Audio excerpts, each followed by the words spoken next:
Hello and আসসালামু আলাইকুম জনগণ, কী অবস্থা সবার? আশা করছি সবাই ভালো আছেন। আমিও আপনাদের দোয়ায় ভালো আছি। তো মাঝখানে একটা দীর্ঘ গ্যাপ হয়ে গিয়েছে।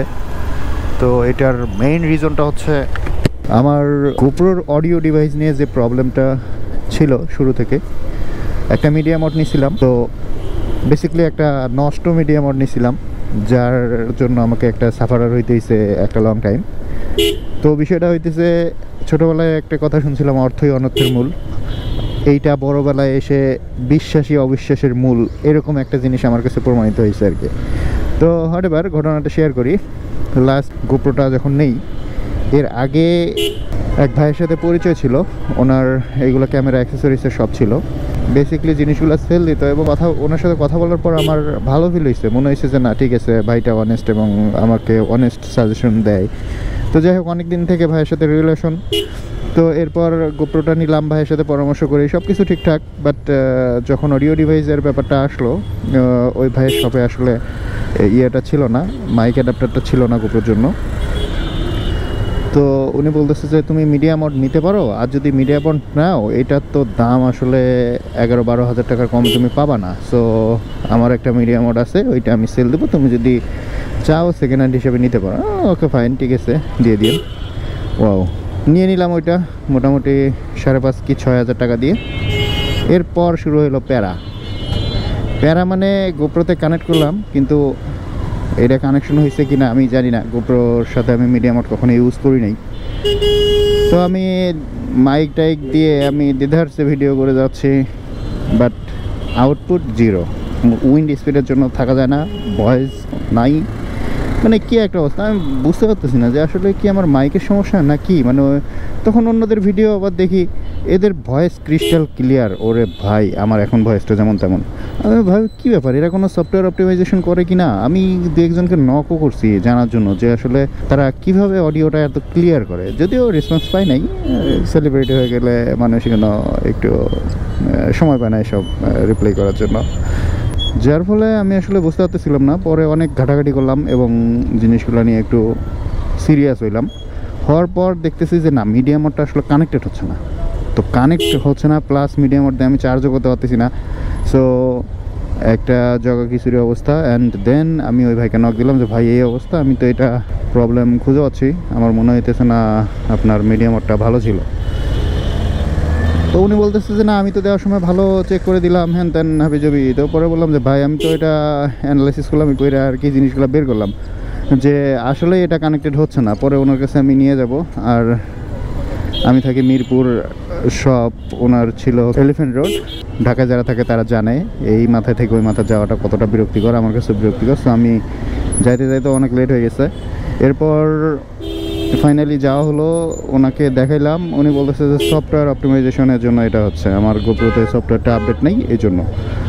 তো উনি ওনার ক্যামেরাটা বের করে দেখালো, ওনার গোপ্রোর সফটওয়্যারটা চলে গেছে।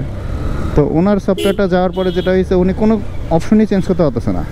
আর আমার ক্ষেত্রে যেটা হয়েছে, আমার সব অপশনই কাজ করতেছে, শুধু মিডিয়া মোডের ব্যাপারটা কাজ করতেছে না। তখন ওনাকে আমি বললাম যে ভাই ঠিক আছে, যদি আপনার ইয়েটা ঠিক থাকে তাহলে এটা চার্জ দেন, যদি চার্জার কানেক্টেড হয় তাহলে তো বোঝা যাবে যে না ঠিক আছে, মিডিয়া মোডের কোনো সমস্যা নেই।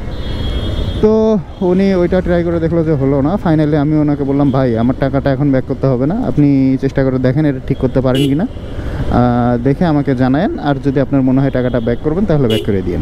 এই বলে আমি মিডিয়া মোডটা রেখে আসছি। রেখে আসার পর আমার একটু খারাপ লাগতেছিল যে আসলে আমি এই সেটআপগুলো নেওয়ার জন্য অনেক আগে থেকে, এবং মানে সেই 2019 সালে যখন আমি বাইকটা কিনি তখন থেকে আমি চেষ্টা ছিল যে একটা মিডিয়া মোড নিব, একটা গোপ্রো নিব, একটা সেটআপ থাকবে, এই উল্টাপাল্টা প্যাচাল পারবো সবার সাথে। তো এই জিনিসটা প্রথম থেকেই ছিল।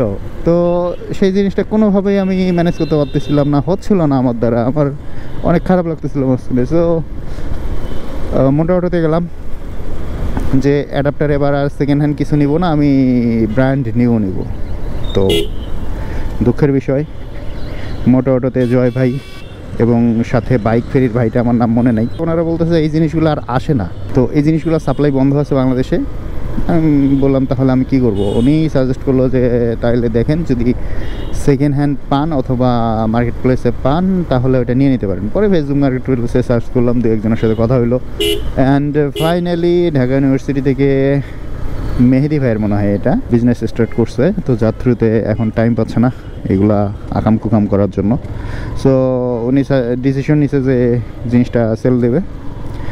ফাইনালি ওনার সাথে দেখা হলো, অ্যান্ড কালকে মশহুর ভাইকে সাথে করে নিয়ে অনেক কিছু খাওয়ায়ে তারপরে, মানে মশহুর ভাইকে অনেক কিছু খাওয়াইতে হয়েছে, না হলে বেচারা যাবে না। ঘুষখোর, একবারে পিওর ঘুষখোর। সে আমার ভিডিও দেখে আর আয়সা বলে যে ভাই আপনার, সরি ভিডিও দেখে না, উনি আমার ভিডিওতে একটা লাইক দেয়, ভিডিও দেখে না কি হয়েছে ভিতরে, আয়সা বলে ভাই লাইক দিছি খাওয়া দেন। মানে কি একটা অবস্থা, এনারে নিয়ে আমি খুব বিপদে আছি। তবে আমার পার্মানেন্ট লাইকার উনি, হোয়াটএভার। তো এরপর অডিও ডিভাইসটা নিলাম, অ্যান্ড আজকে এই অবস্থা, আমার ভিডিও শুরু করে দিলাম। Final moral of the story হচ্ছে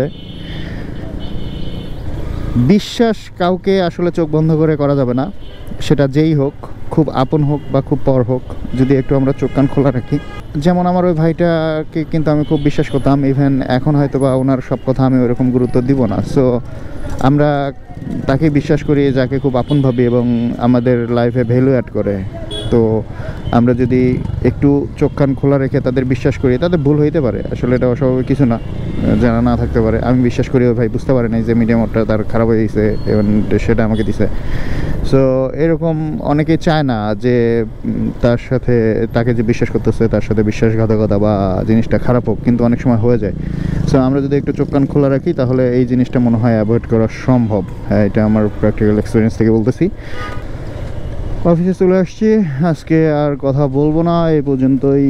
সবাই ভালো থাকবেন, আমার জন্য দোয়া করবেন, আর হচ্ছে সব থেকে ইম্পর্ট্যান্ট ব্যাপার হচ্ছে ফলো করবেন, লাইক করবেন, আর সাবস্ক্রাইব না করে থাকলে সাবস্ক্রাইব করবেন, পাশে থাকবেন, ইন্সপায়ার করবেন। অ্যান্ড শেডের নিচে রাখতে হবে বাইকটা, একটু কষ্ট করতে হবে, বাট ওয়াও।